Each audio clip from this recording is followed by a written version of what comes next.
Hey guys, आज मैं explain करने वाला हूँ डॉक्टर चा सीजन 1 के एपिसोड नंबर 5 को। अगर आपने अभी तक पिछले एपिसोड नहीं देखे हैं तो प्लेलिस्ट का लिंक आपको डिस्क्रिप्शन में मिल जाएगा। पिछले एपिसोड में हमने देखा था कि जिंगसू को करंट लग गया था। बाद में सोरा जिंगसू को उठाने की कोशिश करती है। यहीं पर इनो होता है जो कि देख लेता कि मेरी पत्नी बेहोश हो गई है। बाद में इनो यहाँ पर अपनी पत्नी के पास आता है और इसको यहाँ से उठाकर ले जाता है। सेयोंग हाई यहीं पर होती है जो कि देख रही थी कि कैसे इन्होंने जिंगसू को उठाया हुआ है। अगले सीन में देखते हैं जहाँ पर जिंगसू लेटी हुई थी और उसके पास जंगमिन और सोरा होते हैं। बाद में यहाँ पर जिंगसू को जाग आती है। सोरा यहाँ पर जिंगसू से कह रही थी कि तुमने कैसी गलती की है जो कि कभी कर ही नहीं सकता। तुम्हारी यह गलती हमारे अस्पताल के इतिहास में दर्ज हो जाएगी। और ये कहकर सोरा चली जाती है। हालांकि बाद में जंगमिन यहाँ पर अपनी माँ को बता रहा था कि क्या आप जानती हैं, पिताजी आपको उठाकर यहाँ पर लेकर आए थे। जिंगसू को विश्वास नहीं हो रहा था कि इनो मुझे यहाँ पर उठाकर लाया है। उसे ऐसा लग रहा था कि शायद इनो के अंदर मेरे लिए अभी भी कुछ फीलिंग्स है। अगले सीन में सेयोंग हाई को दिखाया जाता है जो कि अपने ऑफिस के अंदर आई हुई है और वहाँ पर एक फ्लैशबैक सीन को याद करती है कि कैसे इन्होंने जिंगसू को अपनी बाहों में उठाया था। बाद में वो अपने ब्रेसलेट को अपने हाथ पर से उतार देती है और उसे एक डेस्क के अंदर रख देती है। और बाद में यहाँ पर जिंगसू ब्रेसलेट के बारे में सोचने लगती है। बाद में बाहर आती है जहाँ वह सेयोंग हाई से मिलती है। सेयोंग हाई इसके पास से जा रही थी। वह सेयोंग हाई से कहती है कि शायद तुम्हारे बालों में कुछ लगा है। बाद में सेयोंग हाई अपने बालों को देखने के लिए अपने हाथ को ऊपर ले जाती है और तभी आवाज जिंगसू को देखती है कि इसके हाथ में ब्रेसलेट नहीं है। बाद में सेयोंग हाई के पास इसकी बेटी का कॉल आता है। सेयोंग हाई जब यहाँ से जा रही थी तो वो फोन में मेरी बेटी कह रही थी और यहाँ पर जिंगसू ये सुन लेती है और फिर अपने आप से कहती है कि क्या सेयोंग हाई की कोई बेटी है। अगले सीन में देखते हैं जहाँ पर जिंगसू चेयरमैन ओ से मिल रही थी और चेयरमैन ओ से पूछती है कि क्या तुम ठीक हो। चेयरमैन ओ कहता कि हाँ मैं ठीक हूँ। बाद में जिंगसू पूछती है कि क्या आप सर्जरी करवाएंगे। चेयरमैन ओ यहाँ पर हाँ पड़ता और कह रहा था कि मैं तुम पर विश्वास कर रहा हूँ और इसीलिए मैं सर्जरी करवा रहा हूँ। और क्या तुम ठीक हो? मुझे पता चला कि मुझे बचाते हुए तुम्हें करंट लग गया था। जिंगसू कहती है कि तुम्हें कैसे पता चला, तुम्हें तो कार्डियल अरेस्ट आया हुआ था। लेकिन अभी यहाँ पर चेयरमैन ओ कहता है कि मैंने कुछ अजीब सा एक्सपीरियंस किया था। अब हमें उसी सीन को दिखाया जाता है जहाँ पर जिंगसू चेयरमैन ओ को CPR दे रही थी। लेकिन तभी यहाँ पर चेयरमैन ओ की साउल बाहर आ जाती है। चेयरमैन ओ की सोल यहाँ पर देख रही थी कि कैसे जिंगसू मुझे बचाने की कोशिश कर रही थी।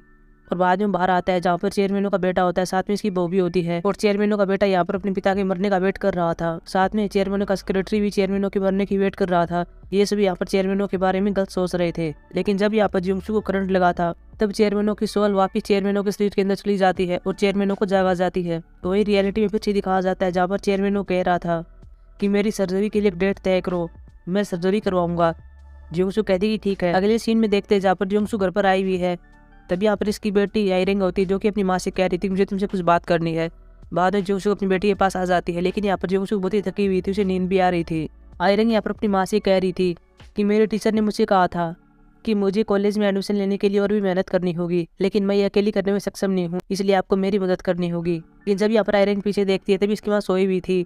आयरिंग अपनी माँ पर चिल्लाती और कह रही थी कि आपको मेरी परवाह नहीं है। जिंगसू कहती कि ऐसा नहीं है, मैं बहुत ही थकी हुई हूँ और मैं आजकल काफ़ी व्यस्त भी हूँ। आयरिंग अपनी माँ से खुश नहीं है और कह रही थी कि अब हम अलग अलग जीवन जिएंगे। वही हम बाहर देखते हैं जहाँ पर इनो इन दोनों की बात सुन रहा था। बाद में जिंगसू अपने रूम के अंदर आ जाती है। तभी इसके पास इनो आता है और इसके लिए एक ब्रेसलेट लाया था। जिंगसू भी यहाँ पर ब्रेसलेट को देखकर बहुत ही ज़्यादा खुश होती है क्योंकि जिंगसू अपने पति से कहती है कि मैं बहुत ही खुश हूँ क्योंकि आपने पहली बार मुझे कोई गिफ्ट दिया है। लेकिन बाद में जिंगसू कहती है कि मैं बहुत ही परेशान हूँ। आयरिंग अभी 12वीं कक्षा में है और वह कॉलेजों में एडमिशन लेने वाली है, लेकिन मैं उसकी मदद नहीं कर सकती, मैं काफ़ी व्यस्त हूँ। अब मुझे क्या करना चाहिए। यहाँ पर इनो सलाह देता और कहता है कि शायद तुमको 1 साल के लिए डॉक्टर के काम को ड्रॉप कर देना चाहिए और अपनी बेटी पर ध्यान देना चाहिए, और जब उसका कॉलेज में एडमिशन हो जाए तब तुम वापस हॉस्पिटल के अंदर काम करने के लिए आ जाना। बाद में जिंगसू कहती है कि क्या सेयोंग हाई की कोई बेटी है, लेकिन यहाँ पर इनो कहता है कि इसके बारे में मैं नहीं जानता। बाद में इनो जिंगसू के पास से चला जाता है।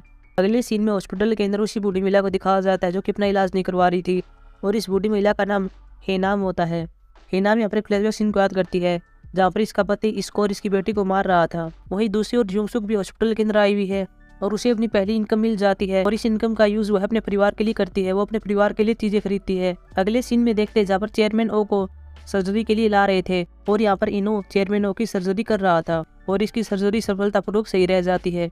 अब हम आगे देखते हैं जहाँ पर चेयरमैन ओ से मिलने के लिए जिंगसू फिर से आई हुई है और वह चेयरमैनों को गिफ्ट देती है और कह रही थी कि मैं आपके लिए अंडरवियर लाई हूँ। साथ में जिंगसू चेयरमैनों से कहती है कि मैं बहुत ही खुश हूँ क्योंकि आपकी सर्जरी सफल रही। बाद में जिंगसू बाहर आती है, वह लिफ्ट की वेट कर रही थी, लेकिन तभी हम देखते हैं कि लिफ्ट के अंदर सेयोंग हाई होती है। अभी दोनों लिफ्ट के अंदर जा रहे थे जहाँ पर जिंगसू सेयोंग हाई से पूछती है कि क्या तुम घर पर जा रही हो। सेयोंग हाई कहती कि हाँ। और बाद में जब जिंगसू यहाँ से बाहर जा रही थी तब वो अपने हाथ को अपने बालों में ले जाती है और यहाँ पर सेयोंग हाई देखती है किसके पास वही ब्रेसलेट है जो कि मेरे पास था। और बाद में सेयोंग हाई इनो से मिलती और उस पर चिल्ला रही थी और कह रही थी कि क्या तुमने तुम्हारी पत्नी को ब्रेसलेट दिया था। यहाँ पर इनो समझाता और कह रहा था कि मेरे पास और कोई चारा नहीं था। उसे वह रसीद मिल गई थी जो उस ब्रेसलेट की थी जो मैंने तुम्हें दिया था, लेकिन आगे से ऐसा मैं नहीं करूँगा। साथ में आपस में पूछती है कि हॉस्पिटल के अंदर अफवाहें फैल रही है कि तुम्हारे बीच और जुंगसू के बीच कुछ चल रहा है, क्योंकि तुम जुंगसू को उठाकर आईसीयू में ले गए थे। लेकिन यहाँ पर इनो कहता कि इसके बारे में मुझे नहीं पता था। और बाद में शिवंगाई अपनी बेटी को लेने के लिए एकेडमी के पास आ जाती है। यहाँ पर इसकी बेटी यूनशियो आयरन के साथ थी। बाद में यूनशियो अपनी माँ के साथ गाड़ी में बैठ जाती है। यहाँ पर यूनशियो अपनी माँ से नाराज होती है। घर जाकर शिवंगाई यूनशियो से पूछ रही थी कि क्या हुआ है, तुम नाराज क्यों हो, तुम उस पर गुस्सा क्यों कर रही हो। यूनशियो यहाँ पर अपनी माँ से कहती कि आपको एक लड़का ढूंढना चाहिए और उससे शादी करनी चाहिए। शिवंगाई कहती कि मैं ऐसा क्यों करूँ, मैं तुम्हारे लिए सौतेला पिता क्यों लाऊं, तुम्हारे पास पहले से एक पिता है। यूनशियो चिल्लाती और कहती है कि उस आदमी को अपना पापा कैसे कह सकती हूँ। और ये यहाँ पर इनो की बात कर रहे थे। यहाँ पर जो यूनशियो है वह इनो की बेटी होती है। यूनशियो यहाँ पर कह रही थी कि उस आदमी के लिए आप एक रखेल हैं और आप जानती थी कि वह पहले से विवाहित है, लेकिन फिर भी आपने उसके साथ एक बच्चे को जन्म दिया। यूनशियो यहाँ पर अपनी बात कर रही थी।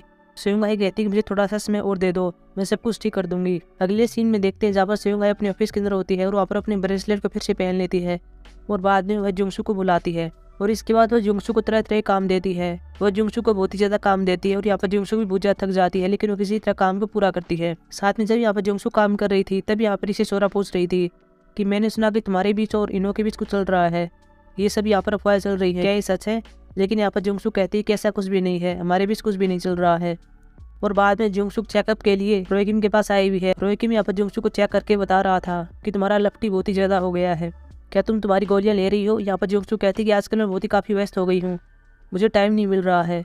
रोएकिम कहता कि तुम इतनी मेहनत मत करो, तुम्हारा पहला काम तुम्हारा शरीर है, तुम्हें स्वस्थ रहना है, इसलिए तुम्हें अपनी गोलियां लेनी चाहिए, नहीं तो यह फिर से तुम्हारे लीवर पर असर करेगा। जुंगसू कहते कि ठीक है, मैं समझ गई। अगले सीन में देखते हैं जहाँ पर जुंगसू को हेनाम को एक्सरे के लिए बाहर ले जा रही थी। यहाँ पर वो पुलिस वाली महिला जो कि हेनाम की देखरेख में खड़ी रहती थी, वह जुंगसू से कह रही थी कि मेरे पेट में दर्द हो रहा है, क्या तुम हेनाम पर नजर रख सकती हो। जुंगसू कहती कि ठीक है, मैं रख लूंगी। साथ में अब जुंगसू कहती है कि हेनाम के हाथ पर हथकड़ी की वजह से घाव हो गया है, क्या तुम कुछ कर सकती हो। और बाद में यह महिला हेनाम की हथकड़ी को थोड़ा ढीला कर देती है। इसके बाद जुंगसू हेनाम को लेकर बाहर आती है, लेकिन तभी आपस शिवंगाई आती है जो कि जुंगसू से बात कर रही थी और उसको काम के लिए दूसरे अस्पताल में भेज रही थी। यहाँ पर जुंगसू हेनाम को वहीं पर छोड़ देती है और वह शिवंगाई से कह रही थी कि मुझे माफ करना, लेकिन मैं नहीं जा सकती, मुझे इस पेशेंट की देखरेख करनी है। लेकिन तभी यहाँ पर जुंगसू पीछे देखती है और यहाँ पर हेनाम नहीं होती, वो बाहर जा चुकी थी। बाद में यहाँ पर जुंगसू पुलिस लेडी के पास आती है और उससे कहती है मुझे माफ करना, लेकिन हेनाम यहाँ से भाग गई है। और बाद में यहाँ पर पुलिस भी आ जाती है। अब हमें हेनाम को दिखाया जाता है जो कि बाहर टैक्सी के अंदर बैठी हुई थी और टैक्सी वाले से कह रही थी कि मुझे मेरी बेटी के पास जाना है। वह यहाँ पर अपनी जगह का नाम बताती है, लेकिन यहाँ पर टैक्सी वाले को यह महिला थोड़ी अजीब सी लगती है। वहीं दूसरी ओर अस्पताल के अंदर जुंगसू बहुत ही दुखी होती है क्योंकि उसकी वजह से एक पेशेंट भाग गया था। लेकिन कुछ टाइम के बाद देखते हैं कि जुंगसू के पास जंगमिन आता है जो कि अपनी माँ को बता रहा था कि आपको चिंता करने की कोई जरूरत नहीं है, वह पेशेंट फिर से मिल गया है। वह टैक्सी में बैठी हुई थी, टैक्सी वाले को थोड़ा अजीब सा लग रहा था, इसलिए वह टैक्सी को लेकर पुलिस स्टेशन चला गया था, इसलिए आप चिंता मत करें। और बाद में जुंगसू को एक रात की सांस आती है। अगले सीन में देखते हैं जहाँ पर लिमजोंग ने जुंगसू को बुलाया हुआ है और उसे कह रहा था कि तुमने गलती की है और इस गलती को माफ नहीं किया जा सकता और शायद तुम्हें अपना पद छोड़ने पर विचार करना चाहिए। जुंगसू कहती है कि मैं यहाँ पर एक इंटर्न के रूप में काम कर रही हूँ, मुझे यहाँ पर और कुछ भी सीखना है। लिमजो कहता कि तुम्हें छोड़ने पर विचार करना चाहिए। बाद में जुंगसू भी यहीं चली जाती है। हालांकि बाद में जुंगसू इसके बारे में रोएकिम से बात कर रही थी और रोएकिम से कह रही थी कि क्या मुझे अस्पताल छोड़ देना चाहिए, क्योंकि मैं आजकल बहुत ही व्यस्त हो गई हूँ, मैं अपने शरीर को भी टाइम नहीं दे पा रही हूँ और साथ में मेरी बेटी को भी मेरी जरूरत है। हालांकि रोएकिम यहाँ पर जुंगसू का साथ देता और कह रहा था कि अगर तुम्हें ऐसा लगता है तो तुम्हें अस्पताल छोड़ देना चाहिए, पहले तुम्हारी हेल्थ आती है, अगर तुम्हें ऐसा लगता है तो तुम्हें अपना काम छोड़ देना चाहिए। अगले सीन में देखते हैं जहाँ पर चेयरमैन पूरी तरह से ठीक हो जाता है और अब वो ऐसे जाने वाला था, लेकिन तभी इसके बाद जुंगसुक आती है। चेयरमैन यहाँ पर जुंगसुक से कह रहा था कि तुमने बहुत ही अच्छा काम किया है, तुम एक बहुत ही अच्छी डॉक्टर बनोगी। लेकिन यहाँ पर जुंगसुक दुखी होती है। चेयरमैन को कहता है क्या हुआ है। बाद में चेयरमैन उसको बैठने के लिए कहता है। जुंगसुक कहती है कि शायद मुझे अपना अस्पताल छोड़ना होगा, पर मैं यहाँ पर काम नहीं कर सकती। चेयरमैन को कहता है कि ऐसा क्यों है। जुंगसुक कहती है कि मैं बहुत ही मूर्ख हूँ और मैं यहाँ पर गलतियाँ करती रहती हूँ। चेयरमैन इसके लिए मना करता है और कह रहा था कि तुम्हें ऐसी बेतुका बातें करना बंद करो, तुम्हें एक महान डॉक्टर बनना होगा। बाद में जुंगसुक हंसने लगती है। चेयरमैन को कहता है कि तुम हंस क्यों रही हो। जुंगसुक कह रही थी कि आप मुझे मेरे पिता की तरह लग रहे हैं जो कि अपनी बेटी को डांट रहा है, अगर मेरे पिता होते तो वो मुझसे यही कहते कि तुम्हारा जी करे वही करो। बाद में जुंगसुक अपने पति के पास आ जाती है। इन्होंने यहाँ पर जुंगसुक से कह रहा था कि तुम यहाँ पर क्या कर रही हो, पहले से हमारे बारे में अफवाहें चल रही हैं और अब तुम यहाँ पर मेरे पास आ गई हो, क्या तुम जानती हो। यहाँ पर जुंगसुक कहती है कि मैं जानती हूँ कि हमारे बारे में अफवाहें चल रही हैं। जुंगसुक यहाँ पर अपने पति से कहती है कि अब मैं अस्पताल छोड़ने वाली हूँ, मैं यहाँ पर काम नहीं कर सकती। इनो कहता है कि क्या तुम सच में ऐसा करने वाली हो। जुंगसुक कहती है कि हाँ, जुंगसुक यहाँ पर कहती है कि मैं यहाँ पर बहुत ही थक जाती हूँ, मैं हमेशा बिजी रहती हूँ और अपने शरीर पर ध्यान नहीं दे पाती। और साथ ही आयरिंग कॉलेजों में एडमिशन लेना चाहती है, अगर उसका एडमिशन नहीं हुआ तो मैं खुद को दोषी महसूस करूंगी, इसलिए मैं अपना पद छोड़ने वाली हूँ। इनो भी यहाँ पर कह रहा था कि तुम 1 साल के बाद यहाँ पर वापस आ सकती हो, और अगर तुमसे टेस्ट भी क्लियर नहीं हुआ तो मैं कुछ प्रबंध करूंगा और तुम्हें यहाँ पर वापस ले आऊंगा। और जुंगसुक के पास जाने के बाद इनो यहाँ पर स्युंगाई के पास कॉल करता है और उससे कह रहा था कि जुंगसुक अब अस्पताल छोड़ने वाली है। स्युंगाई कहती है कि क्या सच है? इनो कहता है कि हाँ ये सच है, मैं पूरी तरह से निश्चित हूँ। जुंगसुक मेरे पास आई थी, उसने मुझे कहा था कि वो ऐसे जाने वाली है, और यह खबर सुनकर स्युंगाई बहुत ही खुश होती है। बाद में जुंगसुक यह बात कि मैं पद छोड़ने वाली हूँ, इस बात को कहने के लिए वह लिमजोक के पास जा रही थी, लेकिन यहाँ पर लिमजोक जुंगसुक से कहता है कि मैं तुमसे मिलने के लिए जाने वाला था, अस्पताल के डायरेक्टर तुमको बुला रहे हैं। जुंगसुक कहती है कि क्या काम है, लेकिन यहाँ पर लिमजोक तो हंस रहा था। बाद में जुंगसुक एक जगह पर ला जाता है जहाँ पर एक सम्मेलन था, और यहाँ पर चेयरमैनों से स्पीच दे रहा था और सभी को थैंक यू कह रहा था कि आपने मेरी जान बचा ली।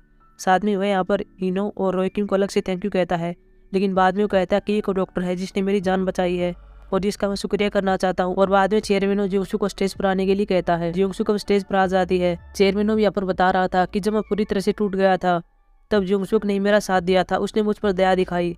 जब मेरी सर्जरी हुई थी तभी मेरे पास आई थी, इसने मेरे बारे में हालचाल पूछा था और वह जुंगसुक को दिल से थैंक यू कहता है और कह रहा था कि मैं तुम्हारा आसान जिंदगी भर नहीं भूलूंगा। साथ में चेयरमैन कहता है कि मैंने सुना कि अस्पताल छोड़ने वाली है, अगर ऐसा हुआ तो इस हॉस्पिटल का कोई भी फ्यूचर नहीं होगा, और अगर जुंगसुक यहाँ पर डॉक्टर के रूप में काम नहीं करती है तो मैंने जो अस्पताल के लिए 10 अरब वॉन दिया है मैं उन्हें वापस ले लूंगा।